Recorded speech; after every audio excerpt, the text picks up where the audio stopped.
أعوذ بالله من الشيطان الرجيم بسم الله الرحمن الرحيم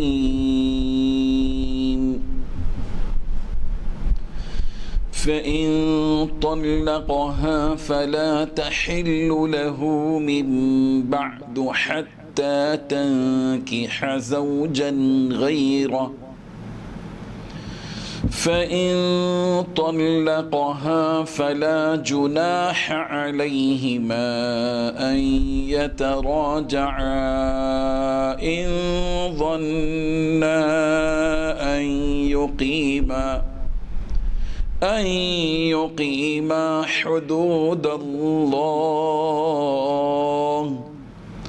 وتلك حدود الله يبينها لقوم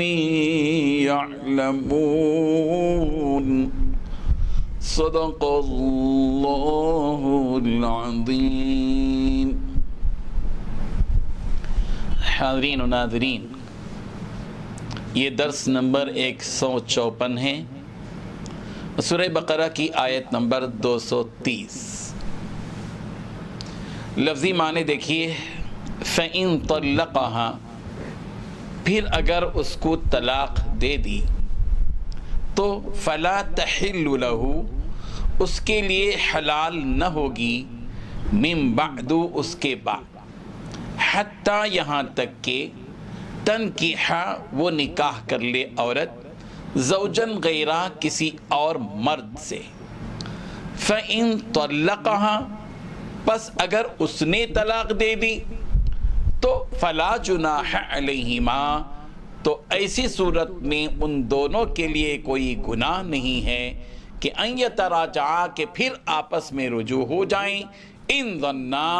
اگر ان دونوں کو اس بات کا گمان ہو کہ ان یقیما، کہ وہ قائم رکھیں گے، حدود اللہ، اللہ کی حدود کو، وتلک حدود اللہ، اور یہ اللہ کے حدود ہیں، حد بندیاں ہیں، یبینھا، جس کو وہ بیان کرتا ہے، لقوم یعلمون، ان لوگوں کے لیے جو جانتے ہیں. پوری آیت کا ترجمہ دیکھیے، پھر اگر اس کو طلاق دے دی تو اس کے لیے اس کے بعد حلال نہ ہوگی یہاں تک کہ اس شوہر کے بعد کسی دوسرے شوہر سے نکاح کر لے. پھر اگر اس نے طلاق دے دی تو ان دونوں پر کوئی گناہ نہیں کہ پھر آپس میں رجوع ہو جائیں، اگر دونوں کو اس بات کا گمان ہو کہ اللہ کی حدود کو قائم رکھیں گے، اور یہ اللہ کی حد بندیاں ہیں، وہ انہیں بیان فرماتا ہے ان لوگوں کے لیے جو جانتے ہیں. برادران اسلام، پچھلی آیت میں طلاق کے سلسلے میں بہت سے مسائل آپ کے سامنے آئے، اور طلاق بائن کی بات آئی. دو طلاق بائن، اور طلاق بائن کے سلسلے میں بات بتا دی گئی کہ اگر طلاق بائن ہو گئی تو ایسی صورت میں اب ان دونوں کے لیے ایک ہی صورت ہے کہ وہ دوبارہ نکاح کر سکتے ہیں. طلاق بائن کا مسئلہ یہ ہے کہ طلاق بائن کی صورت میں میاں بیوی جو دونوں جدا ہو گئے طلاق بائن کی وجہ سے، پھر دونوں اثر نو نکاح کریں گے. دوبارہ اگر ان دونوں کے درمیان میں کمپرومائز ہو گیا، مصالحت ہو گئی، اور دونوں اس بات کے لیے متفق ہو گئے کہ پھر ہم دوبارہ رہ سکتے ہیں اپنی زندگی میں اس دیواری زندگی کے ساتھ، پھر تو ظاہر بات ہے کہ وہ نکاح کریں گے، ان کے لیے نکاح کی گنجائش ہے. لیکن اس کے بعد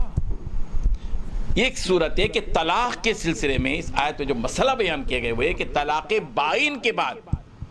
اگر میاں بیوی دونوں چاہتے ہیں کہ دوبارہ اثر جو ہے نکاح کریں تو طلاق بائن میں تو نکاح کر سکتے ہیں. لیکن اگر طلاق بائن کے بعد عدت گزرنے سے پہلے ہی تیسری بھی طلاق دے دی تو ایسی صورت میں اب یہ طلاق بائن نہیں رہی، طلاق مغلظہ ہو گئی، یعنی 3 طلاق ہو گئے. اب 3 طلاق جس کو کہتے ہیں طلاق مغلظہ، طلاق مغلظہ کا حکم یہ ہے کہ اب وہ دونوں آپسی رضامندی سے آپس میں نکاح نہیں کر سکتے. تو آپ کے سامنے بات واضح ہو گئی، طلاق بائن، طلاق مغلظہ. دونوں کے درمیان میں فرق یہ ہے کہ طلاق بائن جب واقع ہو جاتی ہے تو اب دونوں آپسی رضامندی سے دوبارہ اثر نو نکاح کر سکتے ہیں، لیکن طلاق مغلظہ میں دونوں دوبارہ نکاح نہیں کر سکتے۔ اب ان دونوں کے دوبارہ آپس میں نکاح ہونے کی ایک صورت باقی رہتی ہے،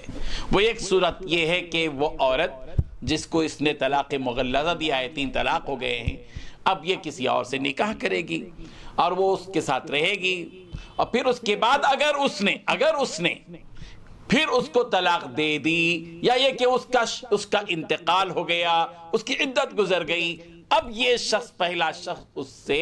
دوبارہ نکاح کر سکتا ہے، جس کو شرع اصطلاح میں حلالہ وغیرہ کہا جاتا ہے، اور آج کل اس کو بہت اچھالا جا رہا ہے غلط فہمی کا شکار ہو کر۔ یہ جو چیزیں ہیں، یہ شریعت اس قسم کی طلاق 3 طلاق کے سلسلے میں بہت ظاہر بات ہے کہ اور بھی مسائل آگے آئیں گے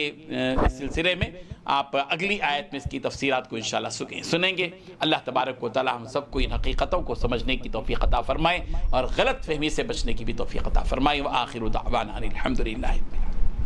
لا إله إلا الله